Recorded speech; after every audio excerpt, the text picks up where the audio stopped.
show how to grow up, make competent cells on a large scale.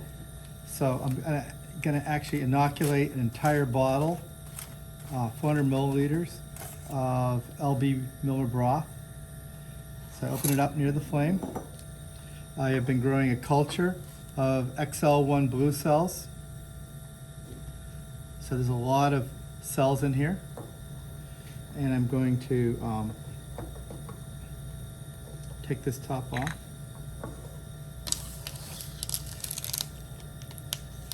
This is an arbitrary amount, but I'm going to throw in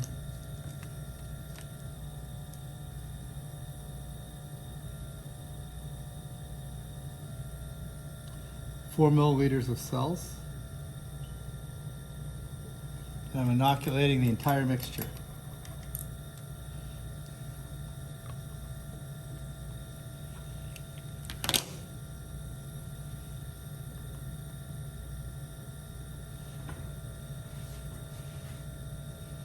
And put the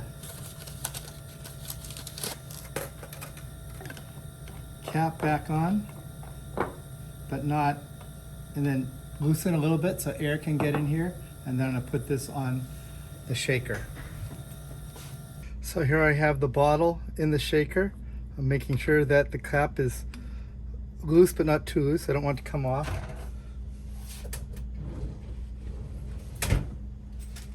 And so the cap does not spin off, I'm gonna add a little bit of tape. Just keep it in place so it doesn't rotate. And I'm going to shut the cover. Turn on the machine. And it starts to shake. We'll get up to 200 RPM and the temperature will get up to 37 degrees.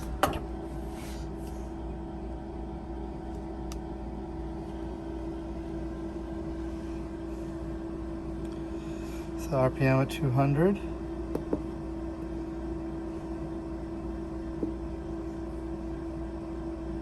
I want it at 200. Sorry.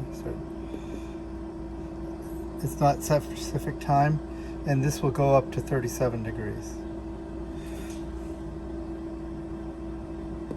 See, 37. So 200 RPM, 37 degrees. There it is shaking. You can actually see the liquid swirling around quite a bit inside the bottle. That will keep it aerated. And then the XL1 blues will grow.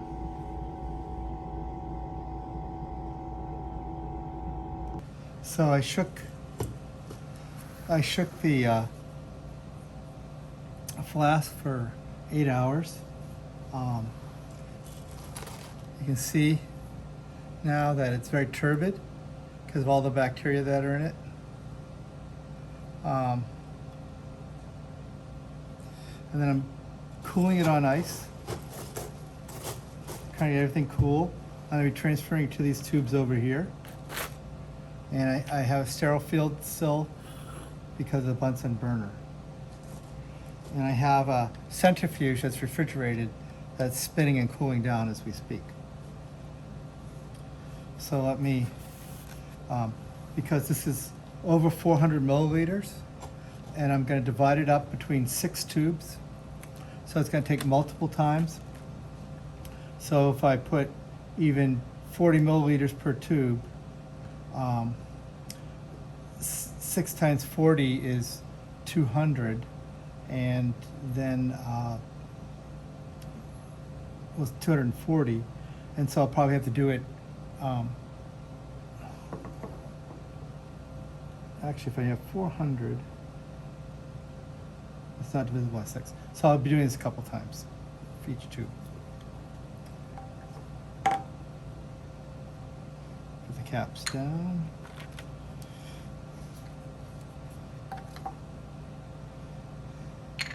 Caps down.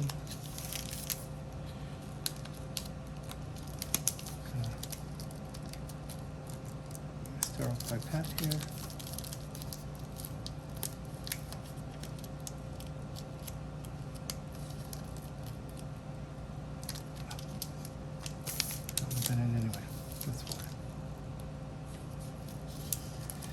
opens the right end. So here we go. This here. Start getting this ready.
I want to be relatively consistent because I need the rotors and the centrifuge to be balanced.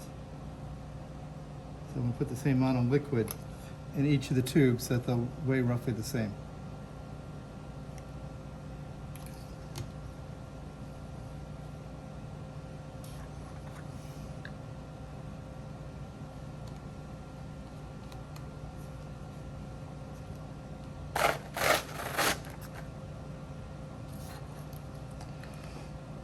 At this point, many of the cells are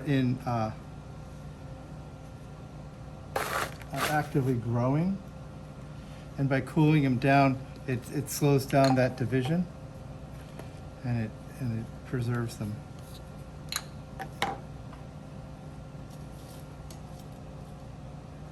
Okay, so we're going to put these tubes in the ones that fit 50 milliliter conical tubes, and we have the same amount of liquid in each of these.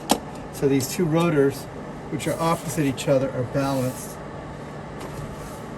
These are swing bucket rotors. If you can see this, as it spins, this will spin down, and this will actually go out towards the walls. You see frost building up, and so these are balanced. You know, you can't have 3 and 2. It's not good for the rotor. All right. So now we have a program that's 4 degrees centigrade, 300 revolutions per minute for 10 minutes. And so we're going to hit start.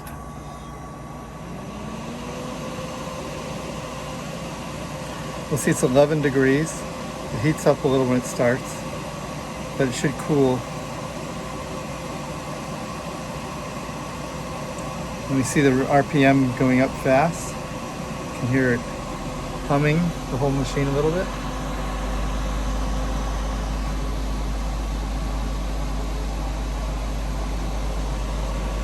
Now we're at 3,000 RPM, and it will go for 10 minutes.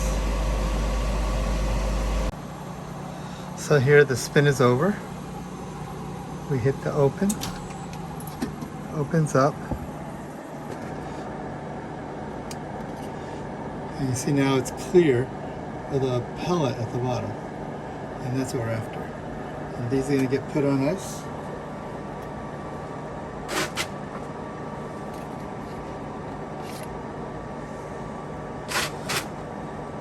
And we're going to remove the supernatant, which is the liquid, and then add more of the original incubation culture and spin it again. And here are the tubes on ice.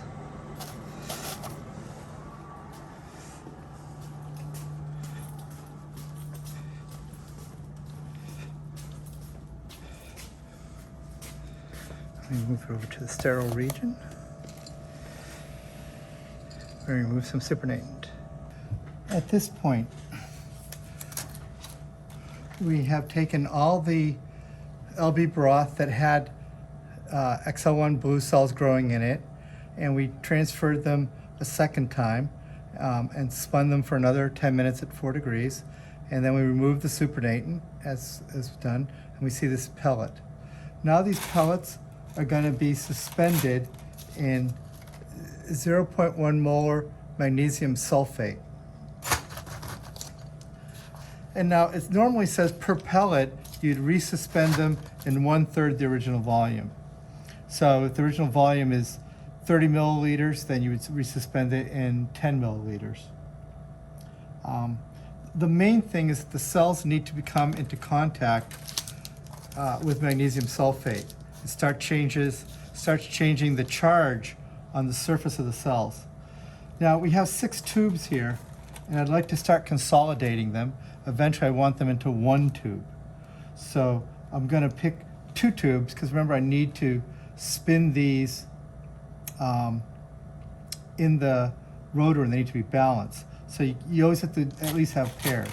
But I think I'm going to take 2 of these and put them into, I'm going to combine 3 tubes together. Okay, so I'll start working on one by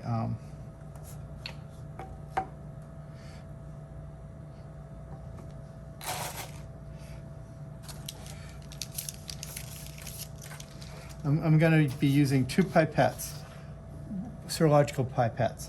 One is going to be for using the magnesium sulfate to add. The other one is going to be for transferring pellets, because the one transferring pellets will get contaminated. So first I'm going to suspend most of these.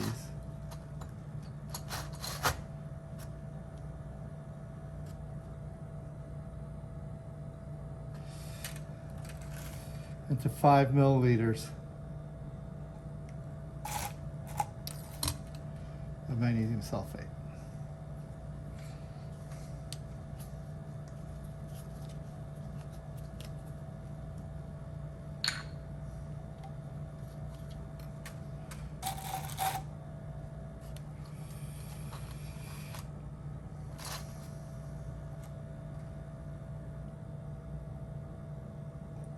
And I do this by first adding 5 milliliters to 4 tubes.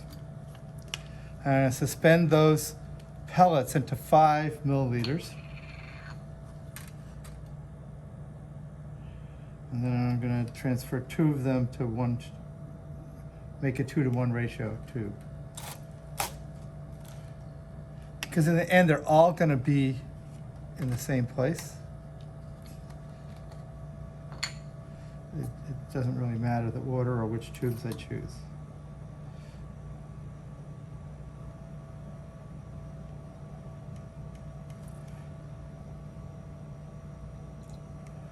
So it's the first round.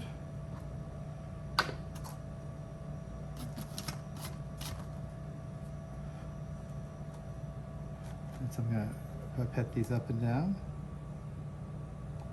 to mix them.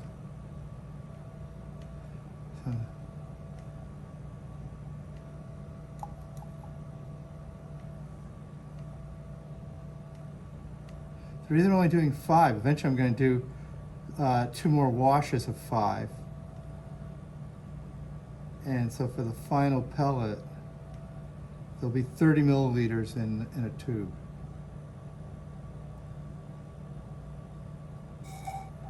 So I move this one up and down. This is going to be my main tube for this one. So I have a pellet with nothing in it. Add this to it, because I can up and down it now.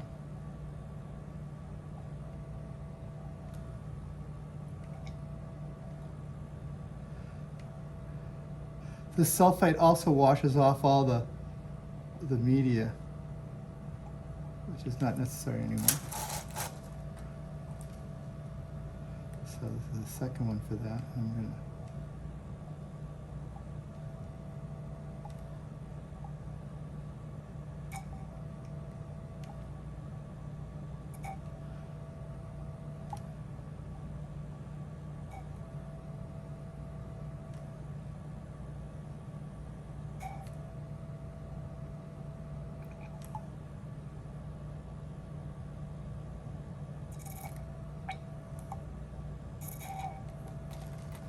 up.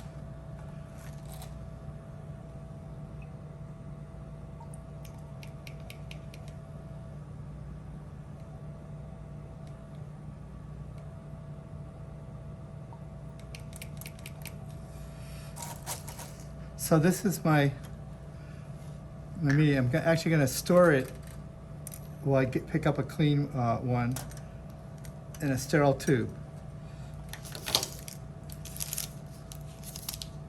I might as well just finish the first pellet.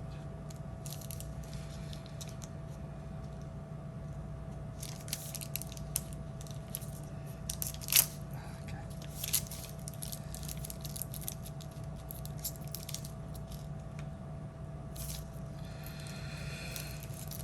All right. So there's now a total of 10 mils in this one, because I had 5 from each.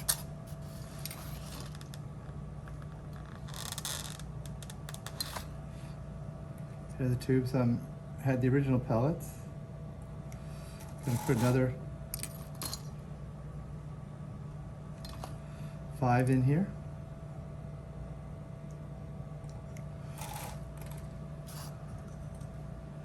I'm gonna put this serological pipette in yet another sterile tube. I'm gonna take this guy. Oh, it's already contaminated. Yeah, and pipette it up and down. I'm washing the tubes.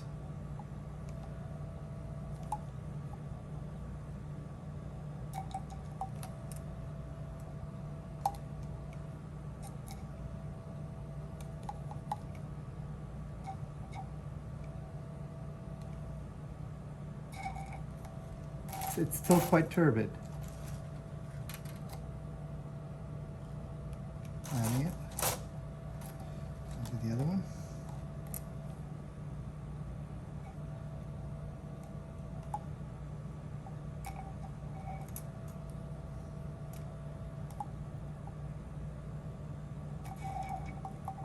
So in this case, I'm going to be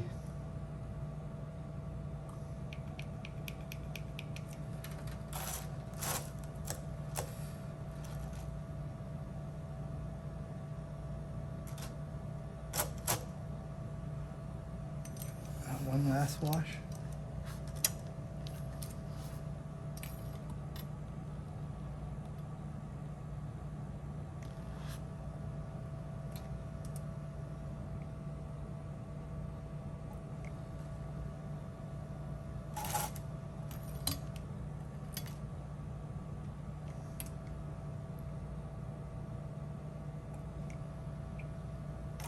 And I hope you get the idea.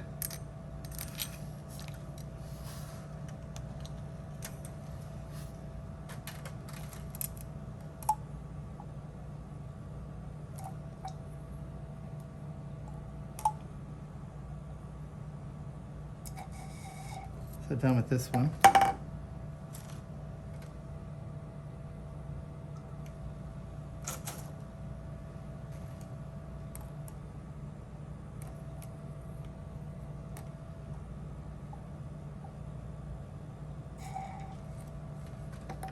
Done with that one.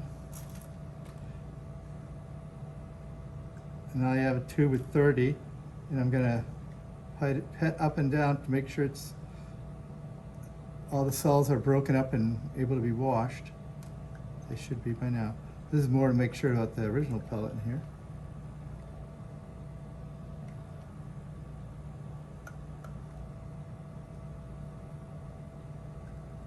This is roughly half the cells that were in that container.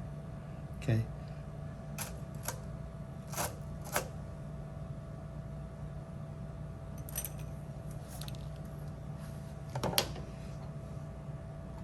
I'll cap this up so no accidents happen.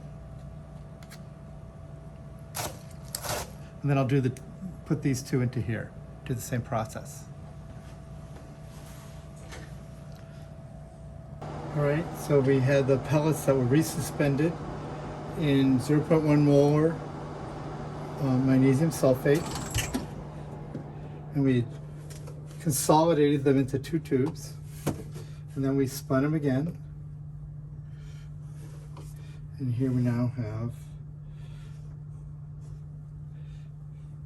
these 2 samples.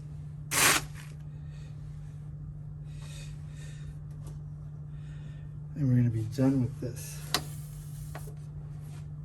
So I'm just going to put this here and shut it off. There we go.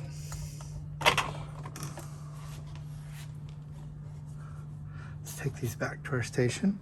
We're going to remove the supernatant and resuspend in 0.1 molar calcium chloride with 15% ethylene glycol. Ethylene glycol will keep it from being from the cells forming crystals when we freeze them for storage.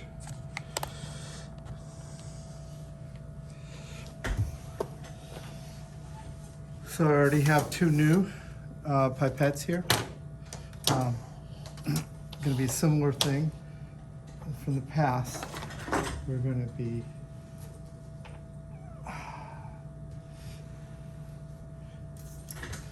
here's the calcium chloride and glycerol, and it's all nice and cold.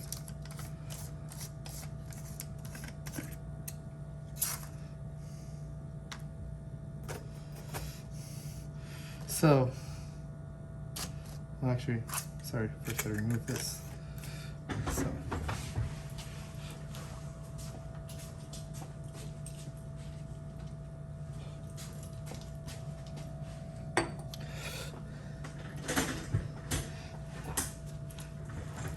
Have to remove the magnesium sulfate, so I'll take one of these sterile ones.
And then we have pellet without magnesium sulfate.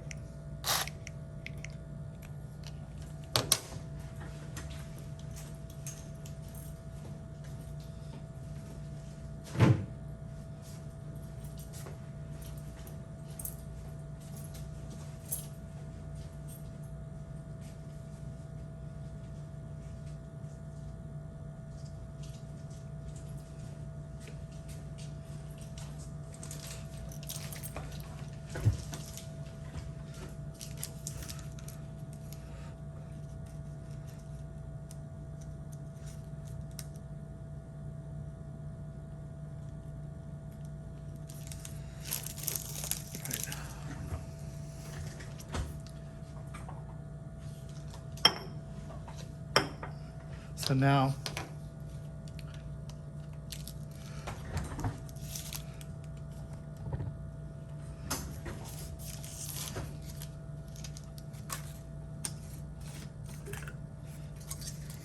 we're going to transfer everything into one tube, and then we'll aliquot it out into Eppendorf tubes, some which I have in a freezer, some which I have on this ice And so I want a total of 12 milliliters in the end.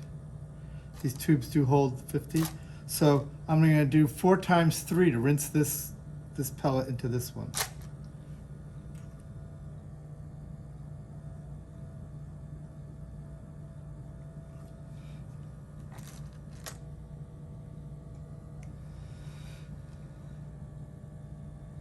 So I suspend it by gently pipetting up and down till I break up the pellet.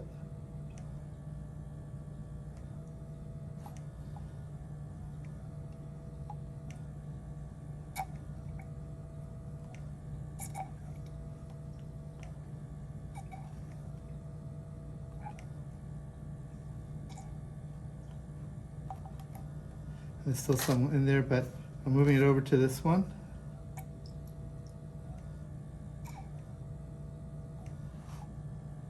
Pipetting it gently up and down.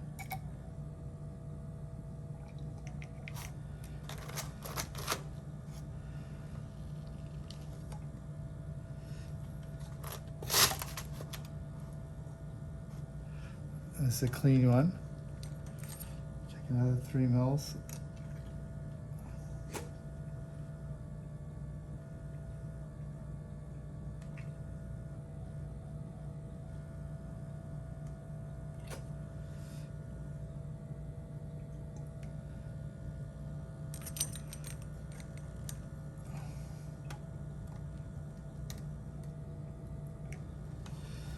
And go back to the one that's already been contaminated.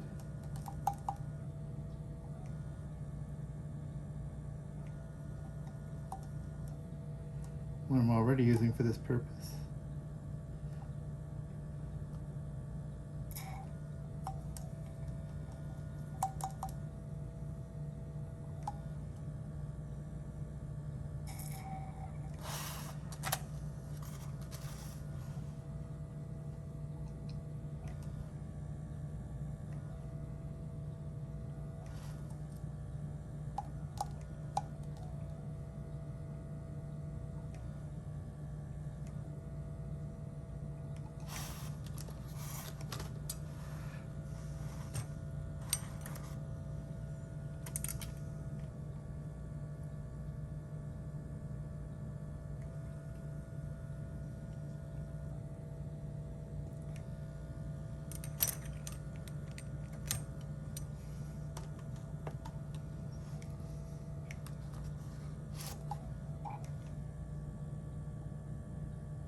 Last 3.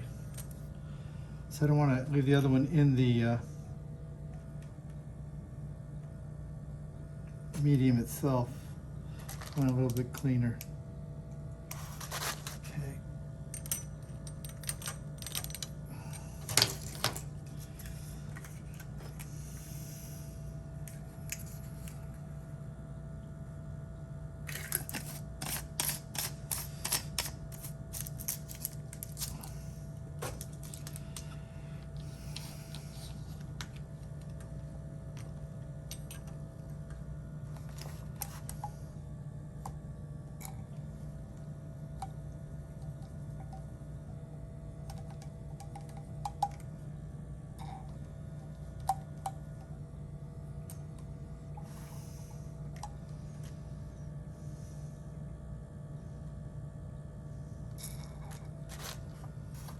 It's all transferred.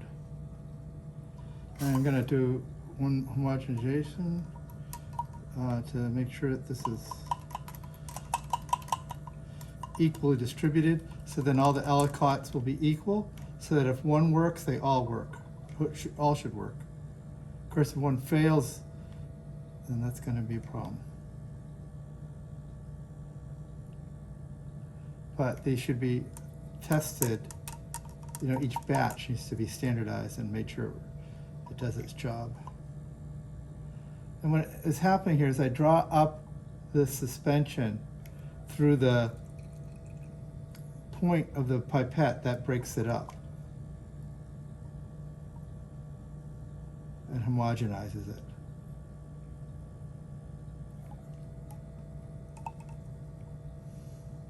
That's the last time.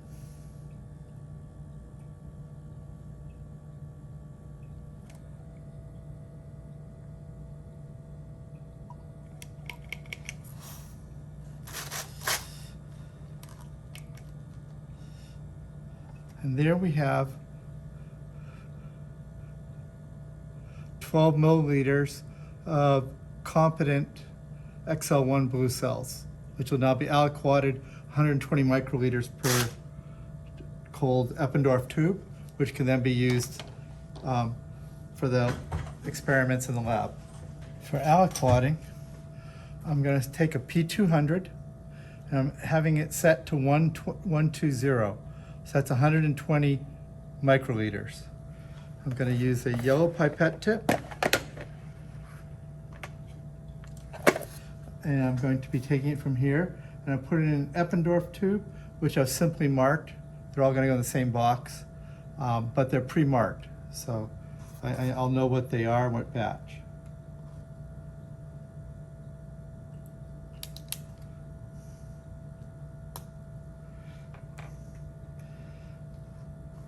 So I'll aliquot out